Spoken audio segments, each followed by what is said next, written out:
Imagine a tank that looked less like a machine from the 1970s and more like something designed decades ahead of its time.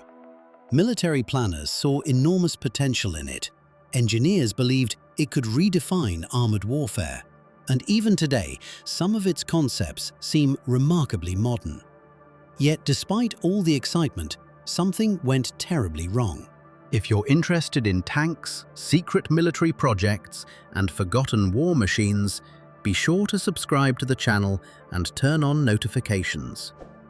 There are many more fascinating stories ahead. Enjoy the video, and let's continue. This was a project that promised to revolutionize tank design. It had bold ideas, unconventional solutions, and ambitions far beyond anything seen at the time. But for reasons that still spark debate, it never entered production. What did the military discover when the testing began? What flaws were hidden behind its futuristic appearance? And why was a vehicle that seemed destined for greatness ultimately left behind? In this video, we'll uncover the fascinating story of the UDES XX-5. One of the most ambitious and unusual tank concepts ever created in Sweden. And stay until the end, because one little-known detail may completely change your opinion about whether this machine was a visionary masterpiece or a costly dead end. Some tanks look outdated from the very moment they appear. Others seem modern even decades later. But there are also machines that do not seem to belong to their era at all. When you look at the UDES XX-5 for the first time, you get the feeling that you are not looking at a project from the 70s, but at a combat vehicle from a science fiction movie about a distant future. Its unusual contours make you stop and look closer. There is no familiar silhouette that most people expect to see in a tank. It seems that the designers deliberately decided to abandon all known rules and start designing literally from a clean sheet. The low hull, unusual placement of weaponry, unconventional shapes and solutions created the impression that the engineer's task was not to improve an existing vehicle, but to completely rethink the very concept of a main battle tank. Even today, when the world has seen dozens of experimental prototypes and hundreds of the most unusual armored vehicles, the UDES XX-5 continues to cause surprise. Many modern projects use solutions that look bold and unusual, but Swedish engineers began thinking in this direction back when most of the world's armies relied on classical layouts and time-tested designs. It is particularly interesting that this project was not a fantasy of individual enthusiasts. Behind it stood quite serious military requirements, real research, and significant resources. Swedish specialists expected to get a machine capable of providing the country with an advantage on the battlefield in the conditions of a new generation conflict. And at a certain stage, it seemed that they had indeed come close to creating something unique. At first glance, it might seem that such an unusual tank simply had to interest the military.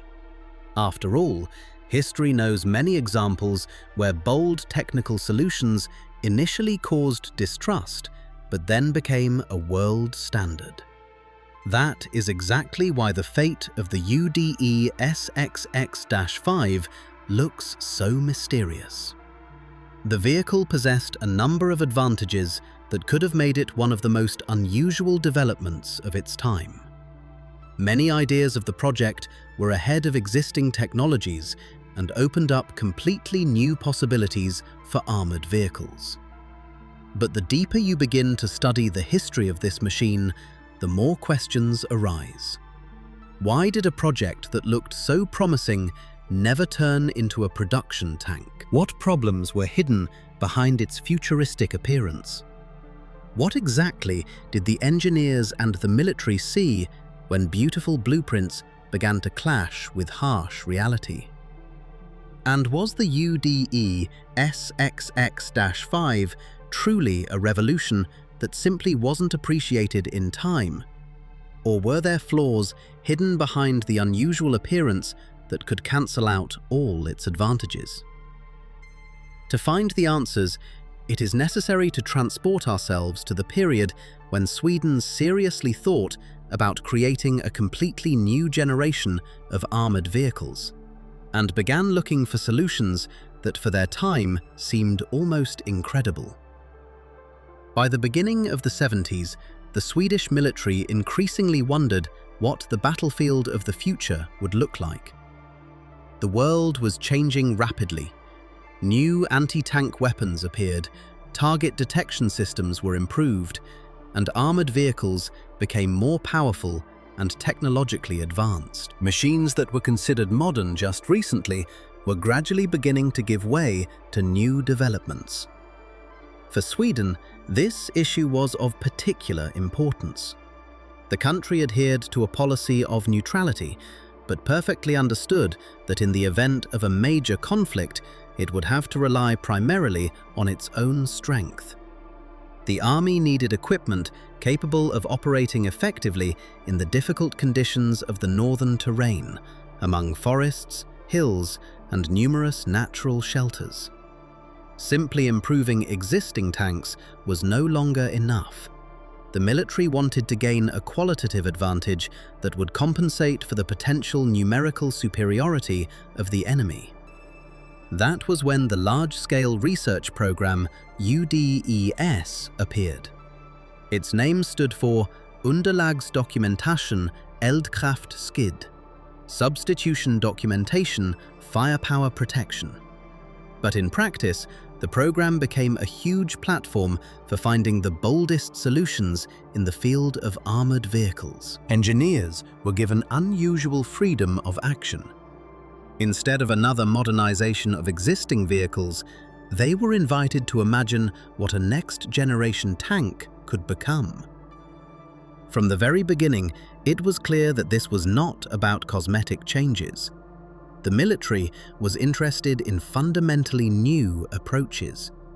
They wanted to reduce the visibility of the vehicle, increase its survivability, improve firing capabilities, and at the same time reduce the likelihood of crew casualties. The task looked extremely difficult, but it was exactly what opened the way for the appearance of the most unusual concepts in the history of Swedish tank building. Very quickly, it became clear that the traditional tank layout was beginning to limit the capabilities of designers. A high turret increased the visibility of the vehicle. The classical layout created additional risks for the crew. The growth of mass inevitably reduced mobility. Each new improvement led to the emergence of new problems. Therefore, some engineers proposed a radical solution: to abandon familiar approaches and try to create a machine that would look completely different. Thus, the first sketches of the project, which would later receive the designation UDES XX-5, gradually began to appear. Already at the early stages, it became clear that the specialists faced the task of creating not just a new tank, but a new philosophy of warfare.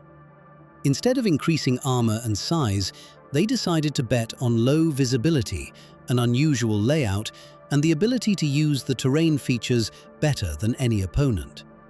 Some sketches looked so unusual that they caused heated debates even within the program itself. Some specialists considered such ideas the future of armored vehicles. Others were sure that the designers had gone too far and were creating a machine that would never be able to work in real conditions. But it was precisely such disputes that pushed the project forward. Gradually, the engineers began to form a concept that was supposed to combine high firepower, minimal visibility, and the ability to hit the enemy while remaining practically hidden behind cover. The main goal was to reduce the area of the vehicle that would be visible to the enemy during combat.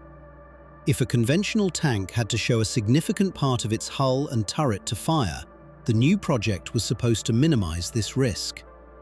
That was when the solutions were born, thanks to which the UDES XX-5 would subsequently become one of the most unusual machines of its time. Designers began to experiment with the arrangement of weaponry, the redistribution of internal space, and completely new options for interaction between the crew and the combat system. What had recently seemed like science fiction was gradually turning into real engineering blueprints. However, the boldest ideas were only beginning to appear on the drawing boards. Ahead of the engineers lay work on a design that was to challenge practically all notions of what a modern tank should be like in general. When the main outlines of the project began to take final shape, it became clear that the UDES XX-5 really differed from most known tanks of its time. In the center of attention was the idea of reducing the machine's silhouette as much as possible. The designers proceeded from simple logic. The less the tank is visible to the enemy, the harder it is to detect and hit. That is exactly why the project received such an unusual layout. Of particular interest was the arrangement of weaponry. Instead of a traditional high turret, the engineers considered solutions that allowed a significant reduction in the height of the vehicle. Theoretically, this gave a serious advantage. The tank could use even small folds of terrain, showing the enemy only a minimal part of the structure. In the conditions of hilly and forested terrain characteristic of Sweden, such a possibility looked very attractive. No less attention was paid to the issues of crew protection. Specialists sought to place people inside the vehicle in such a way as to maximize the reduction of the probability of their injury when a shell hit. For its time, such an approach looked very progressive. Many solutions that would later begin to be actively discussed in world tank building were already visible in the concept of the UDES XX-5. Another important advantage was considered to be high firepower. Despite the unusual design, the project was to retain the ability to effectively fight modern armored targets. The military was not going to sacrifice combat qualities for the sake of experiments. On the contrary, the new scheme was supposed to allow combining powerful weaponry with minimal visibility. On paper, everything looked very impressive. Some specialists saw a real breakthrough in the project. It seemed that Swedish engineers had found a way to bypass the limitations of the classical layout and create a machine that could operate effectively where conventional tanks face serious difficulties. But the more the details of the project were studied, the more often questions arose, the answers to which turned out to be far from obvious. Any non-standard solution brings not only advantages, but also new difficulties. It was exactly what the engineers faced rather quickly. The deeper the design of the UDES XX-5 was worked out, the clearer it became that a huge number of technical problems were hidden behind the spectacular appearance. One of the main difficulties was the complexity of the scheme itself. What looked good on blueprints did not always turn out to be convenient in real operation. Each new mechanism required additional verification, adjustment, and testing. Questions arose regarding reliability, maintenance, and the behavior of the vehicle in various combat conditions. Problems also appeared when trying to combine high firing accuracy with the unusual arrangement of weaponry. Engineers had to look for a compromise between the stability of the platform, the convenience of aiming, and the overall efficiency of the system. Some solutions required such complex technical refinements that their practical implementation began to cause doubts. No less serious a challenge was the cost. Any innovative equipment requires additional expenses, and in the case of the UDES XX-5, it involved a large number of non-standard components and mechanisms. The further the work progressed, the more obvious it became that creating such a machine could turn out to be significantly more expensive than originally assumed. Questions also appeared among military specialists. Yes, the project promised impressive capabilities, but how noticeable would these advantages be in a real battle? Would they justify the complexity of the design? Would the pursuit of innovation lead to the emergence of new vulnerabilities? These questions could no longer be answered using calculations and theoretical models. Therefore, the moment came when the project had to pass the most important test. Any promising development, sooner or later, faces a reality check. That is exactly when it becomes clear which ideas really work and which look attractive only on paper. To test the most daring solutions, Swedish engineers began to create experimental prototypes and test platforms. Their task was not to build a full-fledged production tank, but to test key technologies on which the future of the entire project depended. Each test was to show how viable the unusual ideas embedded in the basis of the UDES XX-5 were. The results turned out to be very interesting. Some solutions confirmed their effectiveness and showed that the Swedish designers were moving in the right direction. Especially impressive were the capabilities to reduce the visibility of the vehicle and use terrain features. In a number of scenarios, the concept did give advantages over traditional tanks. However, at the same time, limitations also began to manifest. The trials revealed difficulties that could not be fully predicted at the design stage. Some mechanisms required additional refinement. Individual technical solutions turned out to be more difficult to implement than originally expected. Each new test brought not only confirmation of the project's advantages, but also new questions. Gradually, an understanding began to form among specialists that the UDES XX-5 represented an extremely interesting and promising concept. But the path from an experimental idea to a full-fledged combat vehicle could turn out to be significantly longer and more difficult than assumed at the very beginning. It was during this period that the fate of the project, which until recently seemed like one of the most unusual candidates for the role of the tank of the future, began to be decided. By the time the trial results lay on the tables of the military leadership, the previous confidence around the project no longer remained. The UDES XX-5 still looked impressive. It continued to attract attention with its non-standard solutions and demonstrated that the Swedish engineering school was capable of thinking far beyond the generally accepted framework. However, now the military faced a completely different question. They were interested not in how unusual the machine turned out to be, but in how justified its transformation into a real combat tank would be.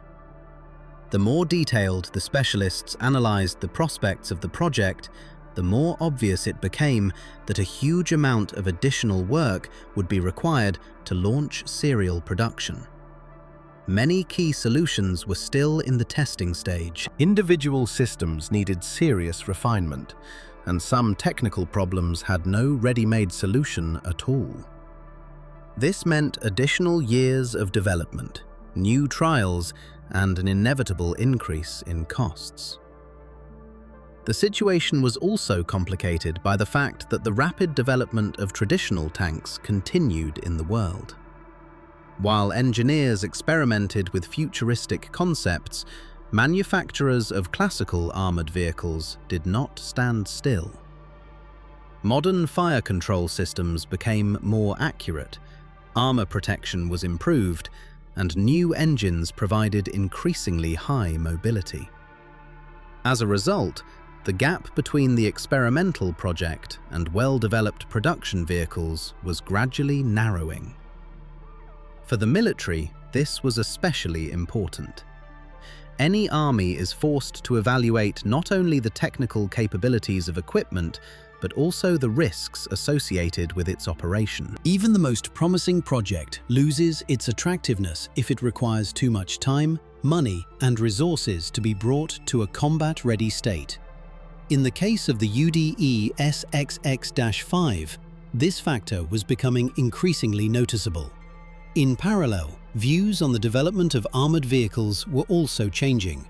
Some ideas that had recently seemed revolutionary began to be viewed as too complex for practical application. The military leadership increasingly inclined to the view that it was wiser to use the most successful developments of the project in future designs, rather than trying to bring the entire concept to production at any cost. Gradually, it became clear that the fate of the UDES XX-5 was actually predetermined. The project was not closed because of some single critical flaw. There was no single trial that crossed out all the years of the engineer's work. The reason turned out to be much more complicated. Too large a number of factors worked simultaneously against the machine. High technical complexity, uncertainty of deadlines, the need for serious investments, and the presence of more practical alternatives gradually deprived the project of chances for a production future. In the end, a decision was made to abandon the further development of the UDES XX-5 as a full-fledged combat tank. The vehicle never reached the assembly line, did not enter service, and did not receive the opportunity to prove its qualities in real service. For many, such an end may seem like a defeat, but the history of the project did not end there at all. The paradox was that even remaining an experimental development, the UDES XX-5 managed to exert an influence on the future of Swedish tank building. Moreover, some ideas that once seemed too bold for their time unexpectedly began to return years later in modern armored vehicle projects around the world. After the official completion of the project, it might have seen that the UDES XX-5 went to the archive along with dozens of other experimental machines that are eventually forgotten even by specialists. However, in reality, everything happened completely differently. Although the tank itself never turned into a production combat vehicle, its impact turned out to be much more noticeable than could have been expected. The experience gained during development was of immense value to Swedish engineers. Over the years of work on the project, dozens of non-standard solutions were studied that could not be tested within the framework of a conventional modernization of existing tanks. Even those ideas that were ultimately recognized as too complex for practical application allowed a better understanding of the limits of the capabilities of modern armored vehicles. Specialists paid special attention to the issues of reducing the visibility of the vehicle on the battlefield. It was this task that ran like a red thread through the entire project. Designers sought to make sure that the tank could use the terrain as effectively as possible, minimizing the likelihood of detection and destruction. Over time, many such approaches began to be used in other developments, albeit in a less radical form. No less important was the experience of working with an unusual layout. The project showed what serious advantages a revision of the familiar arrangement of the main components of the vehicle could give. Of course, far from all ideas were successfully implemented in practice, but the very readiness to look for alternatives to the classical scheme was an important step forward. Engineers received valuable data that was subsequently used in creating new models of equipment. It is also interesting that many concepts of the UDES XX-5 began to look particularly relevant decades later. When modern armies began to pay more and more attention to crew protection, process automation, and reducing the visibility of equipment, some specialists again turned their attention to the old Swedish research. It turned out that a number of areas studied back in the 70s still retain practical value. In many ways, that is precisely why the project arouses such interest among historians of armored vehicles. It allows seeing a rare example of how engineers tried to look far ahead and propose solutions for problems that manifested themselves fully only many years later. Some ideas turned out to be dead ends. Others were so far ahead of their time that the industry was simply not ready for their full implementation. Today, the UDE XX-5 is often called one of the most unusual developments of Swedish tank building. Not because it turned out to be the best tank of its generation or demonstrated outstanding combat results. Its value lies in something else. This project showed how far engineers can go when they are given the task to abandon familiar templates and start looking for completely new paths of technical development. That is exactly why the story of the UDES XX-5 remains relevant even many decades later. After all, the main question has never received a definitive answer.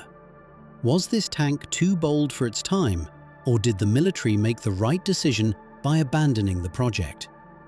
To understand this conclusively, it is necessary to look at the entire history of the vehicle as a whole and compare its loud promises with what was actually achieved. When considering the history of the UDES XX-5 today, one involuntarily gets the feeling that this project turned out to be a hostage of its own time. On the one hand, before us is a machine that was never built in a full combat version, did not enter service, and could not confirm its capabilities in real operating conditions. By these criteria, it can well be called another experiment that remained only an interesting page in the history of tank building. But if you look deeper, the picture becomes much more complicated. Many projects that truly were mistakes disappear almost without a trace. They are quickly forgotten because they leave behind neither new technologies nor useful experience. With the UDE XX-5, everything happened completely differently. Decades later, this machine continues to attract the attention of researchers, engineers, and armored vehicle lovers around the world. The reason lies in the fact that Swedish designers tried to solve problems that remain relevant even today. How to reduce the visibility of a tank, how to increase the survivability of the crew, how to use the terrain more effectively, how to maintain powerful weaponry without turning the vehicle into a huge and heavy target. These questions worry developers of armored vehicles in the 21st century as well. One can say that the UDE XX-5 became a kind of laboratory of bold ideas. Some of them turned out to be too complex. Others required technologies that, at that time, had not yet reached the necessary level of development. Still others simply did not fit into real financial and production capabilities. However, the very fact of the appearance of such a project showed how unconventionally Swedish engineers could think. Something else is also interesting.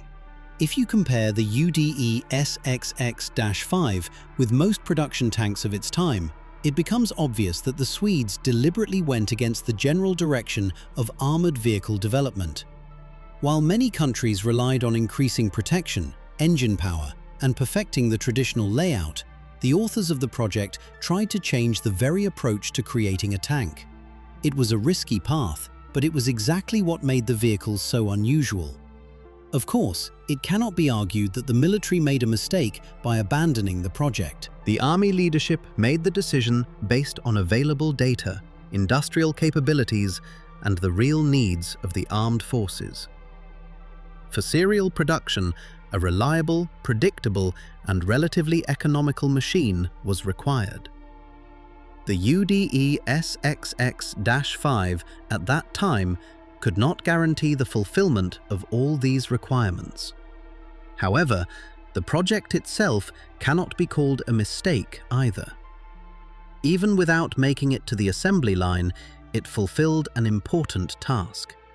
It allowed testing bold engineering solutions, identifying their strengths and weaknesses, and accumulating experience that subsequently came in handy when creating new models of equipment.